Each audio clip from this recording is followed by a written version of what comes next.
I'm going to put it bluntly, and you can deny it, but it was a miserable season to watch when you're losing 15 in a row and the head coach is fired, and it just seemed like nothing worked. How miserable was that for the players that are inside that bubble?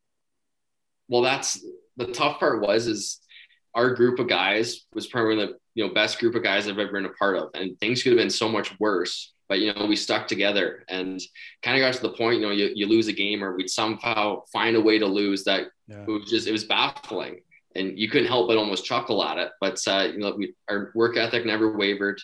Sure, you can say there's moments that it was poor performance or a little embarrassing, but I mean, look where the team is now. Don Grenow's done a great job turning it around. They're winning a lot of games lately, and it's cool to see. They got a bunch of young guys kind of grabbing the bull by the horns and just running with it. And so their future is promising. But again, being a part of that 18-game skid, it's I guess it's hard to say what it really was, because you can't really make it up. You go through COVID, you go through this, that, and everything. It just seemed to work against us in every way. So Lazar, just on that note, so once you get into the teens, like you're 10 losses and 10, 11, 12, 13, were guys slamming sticks in the rooms after games? Like how are players handling that? Like was anybody losing their minds at that point, or was it still just kind of happy-go-lucky, let's just go play? Yeah, and it's that fine line, right? Because you want to turn and you demand better of your teammates, but also we didn't really have anyone in that spot that could do it, because we all had to kind of look at ourselves in the mirror the first chance. But once we made the coaching change, and again, that was sad too. Ralph Kruger's an outstanding man. He did a lot for my career, just kind of bringing it back to life. And losing him and Steve Smith, it was a tough blow. We took it personally, and that's when our GM came in, and like you said, I mean, there were sticks smashed and guys pouting and stuff like that. Our GM says, "What good does that do?" He goes, "Might as well put in the effort on the ice."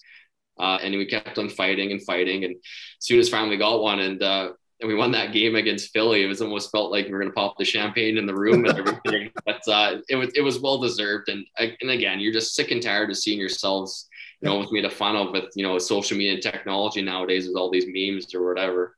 Brutal. Yeah. Well, so go back to that Philly game where you're up 3-0 in the third. Like you guys must be going, oh, finally, this is over. And then to see it and lose it in overtime has got to be crushing. Yeah. And that's, people always remember what went wrong. Like, what did you guys say in between the rooms? Well, everything that we said, it was meant to be, is in the right frame of mind. And on the ice, the lucky bounce, or it's a play here and it's play there. And it just seemed that every single breakdown we had ended up in the back of our net. Whereas, we see good teams, if the breakdown here or there, they're getting bailed out by a stick, or, the goalie making a save somehow or whatnot. And it just, everything seemed to go against us. And, but that's, like you said, I mean, you just keep working at it. And we knew at that point, there really wasn't much, to work towards other than just, helping each other, helping grow. And like you said, I mean, losing Jack was a big blow to the team, obviously, but everyone just kind of stepped up, and they are playing good hockey of late.